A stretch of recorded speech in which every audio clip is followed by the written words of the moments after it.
Northern Ireland is at the lower end of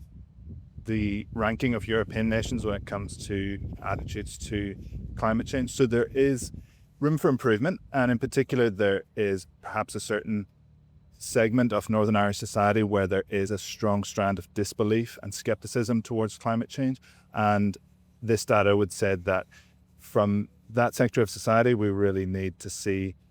support for action on climate change in Northern Ireland. 59% of people believe that it is mostly or completely caused by human activity, but it's also really important to point out that over 80% believe that human activity has at least something to do with climate change, and that just reiterates the broad support from the Northern Irish people for action on climate change. In general, in society, there has been a reduction in the trust in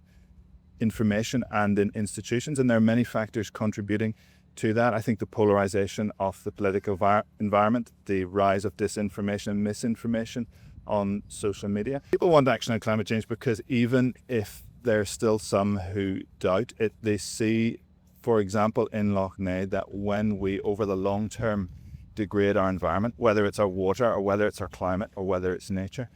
it hurts people, it hurts society, it hurts economies, and therefore looking after the place that we live here in Northern Ireland and right across the world, it makes sense because it's the right thing to do. The message to Northern Irish politicians is really clear, that there is strong support for action on climate change across Northern Ireland, and that includes from the likes of the DUP, where a majority of DU supporters want to see action on climate change from their elected officials. So over the coming months, the message from this research to our MLAs is to get the job done on the Climate Change Act and to fully implement all of its provisions.